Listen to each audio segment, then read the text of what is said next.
오늘 본문에 등장하는 이 이야기는 지금으로부터 약 2500여 년 전, 그러니까 페르시아 왕궁에서 일어난 일입니다.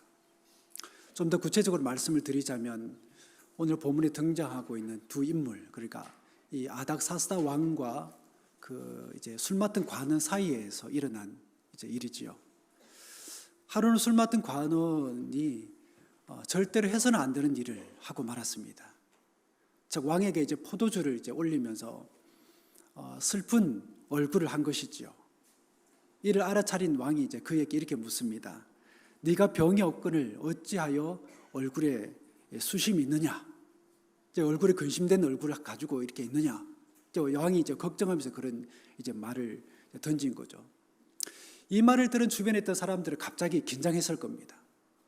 왜냐하면 뭐 자신에게 병이 있든 없든 간에 왕으로 하여금 염려하고 근심하게 만들어서는 안 되었기 때문입니다. 그렇기 때문에 아무리 뭐 자기에게 슬픈 일이 있어도 슬픈 기색을 왕에게 보여서는 안 되는 거예요. 그런데 왕이 그걸 알아차린 겁니다. 알아차리고는 그에게 이제 이런 질문을 했으니 술 맡은 관원은 크게 이제 두려워하게 된 겁니다. 왜냐하면 자칫 죽을 수도 있는 그런 상황이었거든요. 느헤미야는 술 맡은 관원이 되면서부터 내내 갈등했을 겁니다. 어떤 갈등이냐면 과연 내가 이 일을 해야 되느냐. 그는 비록 포로로 끌려온 이 땅에 뭐 그렇게 포로의 신세고 또 노예의 신세였지만은 페르시아 사람들로부터 정말 차곡차곡 신임을 받아서 이 자리까지 올라온 겁니다. 그래서 먹고 사는 문제가 해결되었을 뿐만 아니라 편안한 삶을 살고 있으며 또 그 누구도 함부로 할 수 없는 그런 이제 사람이 된 것이죠. 하지만 그 마음에는 이 모든 것들을 정말 100% 감사하면서 행복하게 누릴 수 있는 그런 어떤 삶이 되지 못했습니다. 자기 그 마음을 억누르는 어떤 문제가 있었습니다. 여러분, 어떤 문제였을까요? 그 문제가 뭐냐면 자기 동포들은 여전히 고통 가운데 있고 또 정말 너무나 열악하고 어려운 상황 가운데 이제 있는데 그게 여러분들 마음에 늘 부담이 되는 겁니다. 내가 이것을 정말 감사하게 행복하게 정말 기분 좋게 누릴 수 있느냐? 정말 마음이 힘들어서 그럴 수 없었다라는 거예요. 그래서 그런 자기를 사람들이 바라보고는 매국노라고 손가락질하면서 비난하고 조롱할까 봐 마음이 늘 부담이 있었던 겁니다. 그럼에도 불구하고 그는 자신이 지금 하고 있는 이 일에 대해서 최선을 다할 수밖에 없었어요. 왜냐하면 그렇게 하지 않으면 죽을 수도 있었기 때문입니다. 이 외에도 그에게는 신앙의 갈등도 있었을 겁니다. 왜냐하면 하나님을 섬기는 내가 이 일을 해야 하느냐. 즉 여러분들 왕의 술자리라는 것은 정말 추한 일이 벌어질 수도 있고 악한 일도 언제든지 일어날 수 있는 그런 자리인데 그 모든 것들을 이 사람이 본인이 준비를 해야 했기 때문입니다. 그리고 자기 나라를 침략해서 정말 자기 나라를 유린하고 수많은 사람들을 죽인 이 사람을 위해서 내가 이 일을 해야 되느냐 하는 그런 고민도 그 마음 가운데 있었을 겁니다. 여러분, 그가 떠나온 유다 땅의 상황이 어땠을까요? 오늘 본문에도 그렇게 표현이 되어 있긴 하지만 성읍은 무너졌고 조상들의 묘실은 또 파괴되었으며 땅은 황폐화되었습니다. 그래서 사람들 대신 짐승들이 사는 그런 땅이 되고 말았어요. 여러분, 그 땅이 어떤 땅입니까? 그 땅은 하나님의 이름을 둔 곳이었고 하나님의 성전이 서 있던 곳이었으며 온 땅을 축복하는 그런 곳이었는데 어떻게 그 땅이 이렇게 황폐하게 되었을까? 이건 다 백성들의 죄 때문입니다. 하나님의 선택과 은총을 받았지만 그 하나님을 오로지 섬기지 않고 하나님의 말씀에 순전히 따르지 않았기 때문이라는 것입니다. 그러다 어느 날 본문의 사건이 터지고 만 거죠. 최선을 다해서 왕을 섬기던 이 느헤미야에게 도저히 상상할 수도 없는 일이 벌어지고 말았던 겁니다.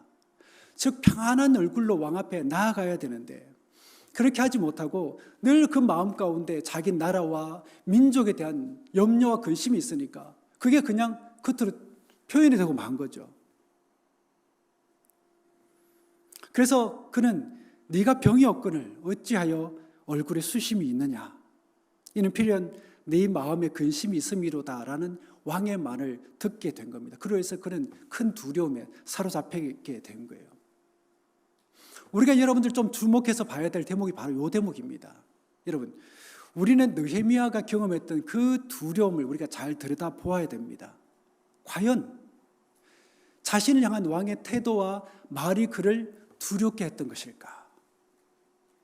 저는 그 두려움은 이런 상황을 뛰어넘는 두려움이라고 저는 생각합니다. 즉 왕의 그 말은 오히려 그가 그동안 하나님께 간절히 나라와 민족을 위해서 기도해왔던 그 기도에 대한 응답으로 주어진 말입니다. 이 사실이 여러분 두려운 겁니다. 즉 자신을 죽일 수 있는 권세를 가진 사람으로 인한 두려움이 아니라 하나님을 경외하고 또 기도했더니 그 기도를 들어주시는 하나님에 대한 두려움, 그 하나님에 대한 경외감이 이 순간 가운데 그 마음 가운데 임했던 거예요.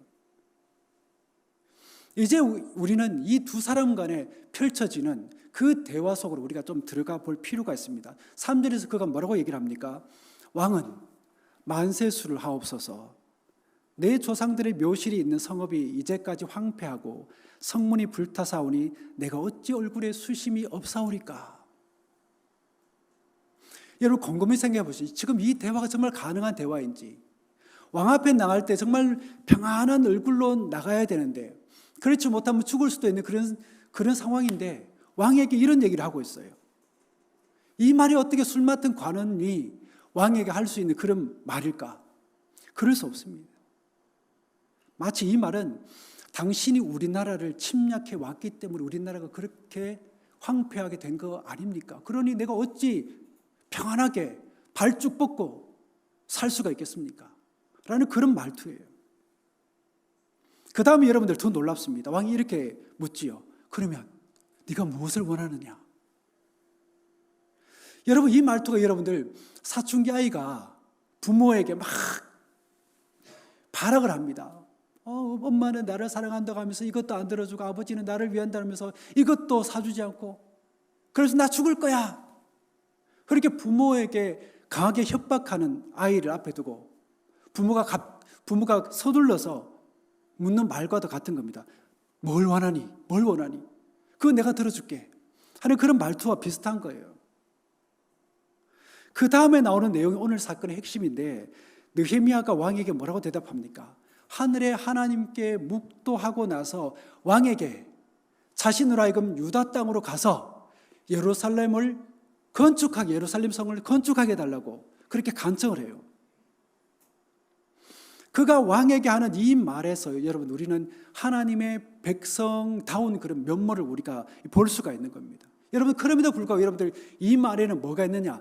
자기 목숨을 걸고 왕에게 요청하는 그런 어떤 굉장히 비장함을 우리가 볼 수가 있어야 됩니다. 왜냐하면 왕이 그 말을 듣고 굉장히 기분 나쁘할 수도 있잖아요. 그러면 그를 죽일 수도 있는 겁니다.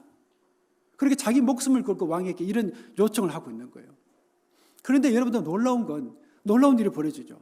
왕이 그의 요청을 들어주면서 대답하기를 네가 몇 날에 돌아올 것이며 어느 때에 돌아올 거냐. 내가 다 들어줄게. 네가 원하는 거 다 들어줄 테니까 다시 돌아온다는 것만 내게 약속해다오. 언제까지 돌아올 거냐. 그 얘기를 지금 하고 있는 겁니다. 그러자 느헤미야가 그 기한을 정하는 거죠. 즉 왕이 그 기한을 정한 게 아니에요. 내친김에 그는 또 다른 요구를 왕에게 합니다. 강서쪽 총독들에게 내리시는 조서를 내게 주사 그들이 나를 용납하여 유다에 들어가기까지 통과하게 하시고 또 왕의 삼림 감독 아삽에게 조서를 내리사 그가 성전에 속한 영문의 문과 성곽과 내가 들어갈 집을 위하여 들보로 쓸 제목을 내게 주게 하옵소서. 여러분 이렇게 일사천리로 이제 진행이 되어서 그는 왕이 내린 조서를 손에 쥐고 군대 장관과 그를 호위하는 그런 마병들을 데리고 이제 떠나게 되는 겁니다. 여러분 우리가 살아가는 삶의 현장에서 정말 내가 이걸 과연 넘을 수 있을까 하는 그런 상황들이 있어요. 그러니까 그런 상황에서 두 가지인 거예요. 사람들이 선택하는 건 두 가지입니다. 아예 안 될 거는 그냥 아예 포기해버리자. 아니면 그래도 우리가 기도하면서 하나님이 우리에게 선하게 이끌어 주신 것을 믿고 한번 나아가 보자. 정면 돌파해 나가는 사람도 있습니다. 여러분, 어느 쪽에 여러분들 하나님의 은혜와 강력한 손길을 만날 가능성이 있습니까? 그리고 그 길을 통해서 그의 믿음이 더욱더 견고해질 가능성이 있겠습니까? 여러분, 우리는 우리의 신앙의 지평을 넓히기 위해 반드시 해야 할 일이 있습니다. 그게 뭐냐면 내가 하는 일에 대한 우리의 신앙 고백입니다. 즉, 내가 하고 있는 그 일을 어떻게 바라볼 것이냐, 나는 이 일을 어떤 자세로 임할 것이냐.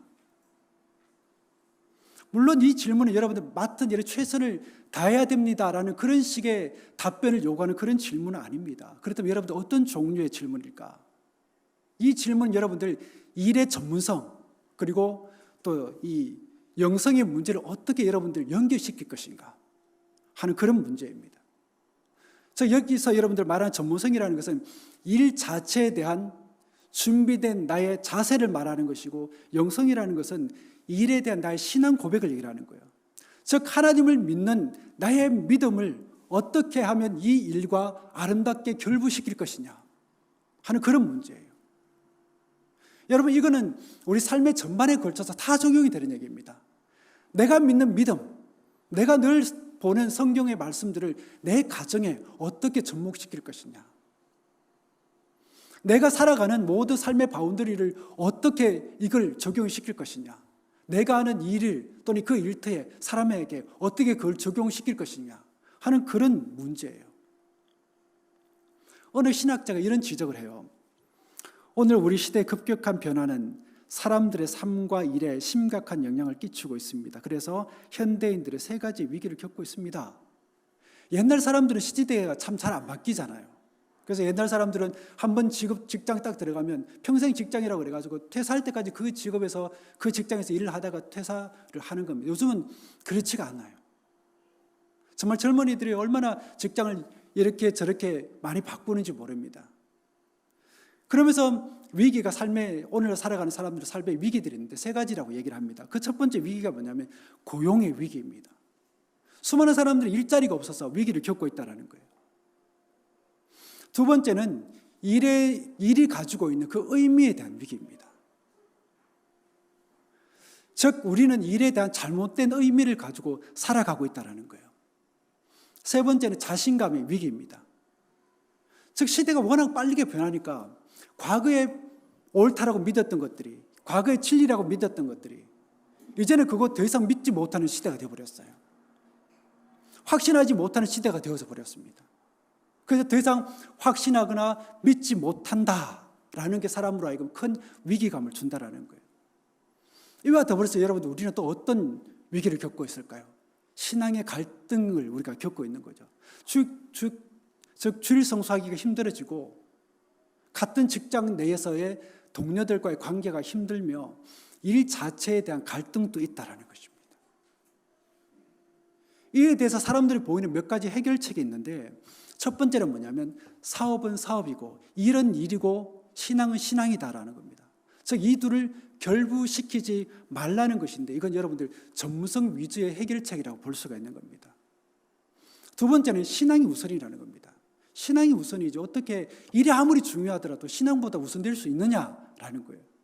그러니까 그 문제가 신앙 안에서 해결이 되지 않으면 나는 직장도 포기할 수 있다라는 것인데, 이건 여러분들 영성 위주의 해결책이라고 볼 수가 있는 겁니다. 마지막은 아예 이 신앙과 일을 다 포기하는 거예요. 이걸 보고 여러분들 이런 전문성과 영성의 갈등이라고 볼 수가 있는 겁니다. 자, 그렇다면 이 일에 대한 전문성과 또 신앙의 영성, 이 둘을 여러분들은 어떻게 해결하실 건가요? 신앙과 일이 막 충돌이 일어날 때에 여러분들은 그 문제를 어떻게 해결하셨고 어떻게 해결하실 겁니까? 이 문제를 느헤미야가 어떻게 해결했을까요? 즉, 포로로 끌려와서 왕의 술 맡은 관원이 된 그는 어떻게 자신의 신앙을 지켰을 뿐만 아니라 자신에게 맡겨진 그 일을 잘 감당할 수 있었을까요? 그건 왕과 느헤미야의 관계에서 그 단서를 찾을 수가 있는데, 즉 그들은 단순히 왕과 술 맡은 관원의 관계가 아니었던 겁니다. 다시 말해서 인간적으로 친밀한 사이였을 뿐만 아니라 서로 신뢰하는 그런 관계였던 겁니다. 그렇기 때문에 그는 왕에게 자기 속에 있는 것을 다 얘기를 하는 겁니다. 다 얘기를 할 뿐만 아니라 자기가 무엇을 요구하는지도 원하는지도 왕에게 다 숨김없이 다 말을 할 수 있었던 거예요. 이걸 보면 여러분들 마치 왕이 느헤미야에게 지시하는 것이 아니라 느헤미야가 왕에게 지시하는 것처럼 그렇게 보입니다. 왜냐하면 느헤미야가 요구하는 것을 왕이 다 들어주었을 뿐만 아니라 군대 장관까지 그렇게 붙여서 호의하게 했기 때문이에요. 자, 그렇다면 여기서 우리가 궁금증이 생기는 거죠. 야, 어떻게 하면 이런 관계가 가능할 수 있을까? 에베소서 6장에서 여러분들 우리는 그 실마리를 찾을 수 있습니다. 에베소서 6장에 보면 중요한 표현이 나오는데 뭐냐면 주께 하듯 하라라는 말씀입니다. 이게 바로 오늘 우리에게 주시는 하나님의 음성이라고 여겨집니다. 이 말 속에서 여러분들 우리는 느헤미야가 자신의 믿음을 지켰을 뿐만 아니라 자신에게 주어진 그 사명을 어떻게 잘 감당할 수 있었는지를 우리가 발견하게 되는 겁니다. 어떻게 했기 때문에? 주께 하듯 했기 때문입니다. 그리고 그가 왕에게 주께 하듯 했기 때문에 왕과 포로 그리고 침략자와 피지배자 간에 충분히 있을 수 있는 그런 억압과 갈등의 문제를 해결할 수 있었다라는 것입니다. 그리고 주께 하듯 하라라는 이 말처럼 그렇게 우리가 할 수 있으려면 내게 주어진 일은 하나님이 맡기신 일이라는 것을 믿고 그 일에 우리의 신앙 고백을 담아낼 수 있을 때 그게 가능하다라는 것입니다. 하나님이 어떤 목적이 있어서 내게 그 일을 맡기셨기 때문에 나는 책임을 다해서 그 일을 해야 한다라는 그런 신앙 고백이 우리가 그 일에 담을 수 있어야 된다는 것입니다. 여러분, 세상을 바꾼 기독교에 많은 메시지들이 있는데 오늘 이 이야기와 관련해서 기독교가 주는 메시지가 뭐냐면 일은 선한 것이다라는 겁니다. 일을 선하게 보는 겁니다. 왜냐하면 일은 하나님이 주신 선물이자 축복이라는 거예요. 이런 생각의 기초가 되는 그 이야기가 여러분 창세기에 보면 나오는데 하나님이 아담과 하와를 만드신 후에 그들로 하여금 어디를 돌보게 하십니까? 동산을 돌보게 하셨죠. 동산을 돌보게 하셨을 뿐만 아니라 동산에 돌아다니는 짐승들에게 이름을 붙이는 일을 하게 하시잖아요. 즉 그들로 하여금 일을 하게 하심으로 하나님의 창조 사역에 그들을 동참시켜 주셨다는 것입니다. 그렇기 때문에 일은 사람이 하나님의 대리자요 또 하나님의 창조 사역의 동력자임을 증거해 주고 있는 겁니다. 그래서 여러분들 일은 귀한 것이고 선하다라고 할 수가 있는 겁니다. 느헤미야에게는 자신이 지금 하고 있는 그 일에 대한 이런 분명한 신앙 고백이 있었던 겁니다. 이런 고백을 그가 담지 않았다면 과연 왕이 포로인 그에게 이런 신임, 이런 신뢰를 줄 수 있었을까요? 즉 그를 향한 왕의 이러한 신임은 결코 그냥 주어진 게 아니다라는 것입니다. 다시 말씀드리면 일에 대한 철저한 헌신과 그 일에 자신의 신앙 고백을 담아내었기 때문에 그런 놀라운 일이 있을 수가 있었다는 것입니다. 그리고 그랬기 때문에 그는 그 일을 통해서 하나님의 일을 이루어낼 수가 있었다라는 것입니다. 그리고 믿는 자에게 여러분들 일은 소명입니다. 즉 하나님의 부르심으로 내가 감당하게 된 일이라는 거예요.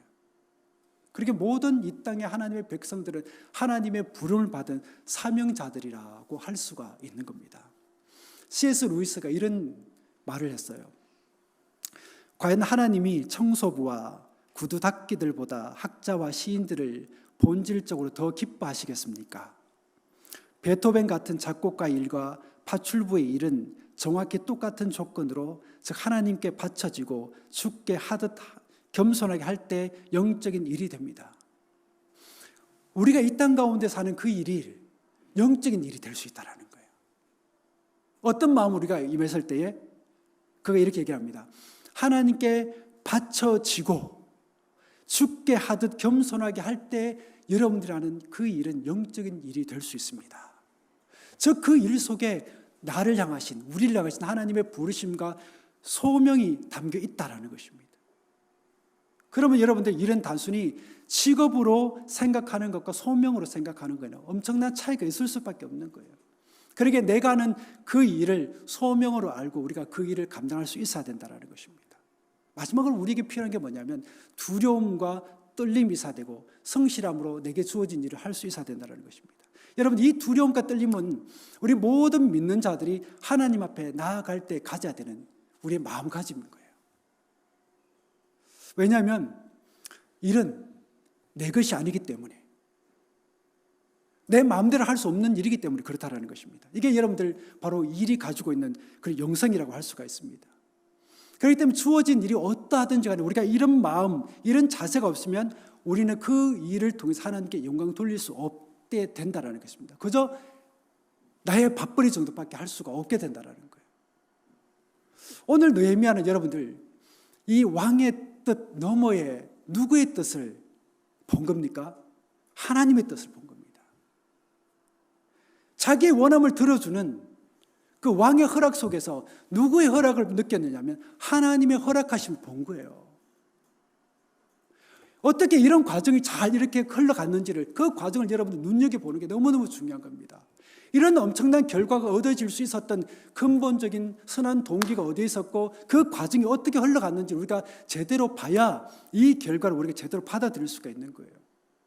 여러분, 우리가 아는 대로 하나님은 이미 포로된 백성들을 고국으로 돌려보내실 것을 약속하셨어요. 그렇기 때문에 왕은 단지 하나님의 도구에 불과한 거죠. 즉 하나님이 자신을 통해서 이스라엘 백성의 귀한 일이라는 뜻을 세우셨다면, 그리고 그것을 위해서 자신을 이 땅에 보내셨다면 하나님은 충분히 왕을 통해서도 역사하실 수가 있다라는 것입니다. 그렇기 때문에 이를 대하는 그의 자세가 달라져야 되는 겁니다. 즉 두려움과 떨림으로, 성실함으로 왕을 대해야 되고 자기에게 맡겨진 일을 해야 되는 거죠. 이게 바로 여러분들 일의 전문성이라고 할 수가 있습니다. 한 노인이 작은 아이를 데리고 당나귀를 끌고 여행을 이제 떠나기 시작합니다. 어느 마을에 이제 도착을 했는데 그 마을 사람들이 조롱하면서 이렇게 얘기를 합니다. 야, 뭐 저런 바보 같은 노인이 다 있어.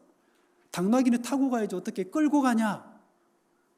이 말을 듣고는 노인이 당나귀에 올라탑니다. 그래서 또 가다가 다른 마을에 또 도착하게 됐는데 그 마을 사람들이 또 조롱하면서 얘기를 하는 거죠. 야, 전 노인네 저 안 되겠다. 자기는 타고 꼬맹이는 걷게 하네. 그 얘기를 듣고는 자기가 내려서 이번에 꼬맹이를 이제 그 당나귀에 태우는 겁니다. 그렇게 태워서 또 계속 가면서 또 다른 마을에 도착을 했는데 그 마을 사람들이 또 입을 댑니다.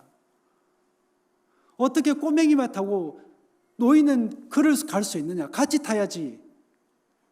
그 말을 듣고는 두 사람이 다 당나귀 올라타고 갑니다. 또 다른 마을에 이르렀을 때 사람들이 또 이렇게 조롱하면서 얘기합니다. 야, 저 사람들 정말로 비정하네. 정말 저 당나귀가 불쌍하지도 않나. 저 어린 당나귀에 사람이 두 사람이 타고 있네. 그렇게 얘기를 하니까 이 사람 이번에 두 사람이 다 내려가지고 당나귀를 짊어지고 갔다는 그런 이야기입니다. 들으면 좀 황당한 그런 이야기이기도 하지만 또 무서운 이야기이기도 하지만 귀한 교훈을 우리에게 전해줍니다. 즉 사람들의 말을 지나치게 의식하다 보면 결국 실족하게 되고 또 혼란에 빠질 수밖에 없다는 겁니다. 그래서 우리가 따라야 할 말은 뭐냐? 바로 믿음의 사람답게 하나님의 말씀을 따라야 된다는 것입니다. 그래야 우리의 일을 통해서 하나님의 영광 받으실 수가 있고 그 일이 아름다운 영적인 일이 될 수가 있다는 것입니다. 이 땅에 오신 우리 주님께서도 성실히 일하셨어요. 어릴 때는 목수의 아들로서 아버지의 일을 도와서 열심히 일을 했고 또 공생애를 시작하면서는 뭐 음식을 먹을 겨를도 없이 그렇게 일을 하셨습니다. 그리고 복음을 전해야 되는 그런 상황이 되면 어디를 가서 복음을 전하면서 하나님 나라에 대해서 가르치고 또 병든 자들과 그리고 귀신 들린 자를 그렇게 치유하셨죠. 여러분, 우리 모두는 어떤 사람들이냐? 어떤 존재냐? 잊지 마십시오. 우리 모두는 다 하나님의 부르심을 받은 소명자라는 사실 여러분 잊지 마시기 바랍니다. 그런 여러분을 하나님이 이 땅에 다양한 분야에 하나님의 종으로 세우셨고 그리고 일과 성령을 주셔서 이 땅을 새롭게 하기를 원하시는 것입니다. 여러분들의 손과 여러분들의 몸, 여러분들의 입술을 통해서 하나님은 여러분들이 소금과 빛의 역할을 감당하면서 세상이 새롭게 되기를 주님께서 원하신다는 것입니다. 그 부르심에 여러분들 책임 있게 응답할 수 있는 우리 모두가 되기를 바랍니다. 그리고 이를 위해서 여러분들 기도하셨으면 좋겠고, 여러분 그렇게 기도하면 하나님께서 우리에게 그렇게 도와주실 것입니다. 이렇게 우리가 거하는 곳에서, 그리고 우리가 하는 그 일을 통해서 하나님께 영광을 돌리고 또 하나님의 뜻을 이루어 나가는 우리의 한 주간의 삶이 될 수 있기를 축복합니다. 기도하겠습니다.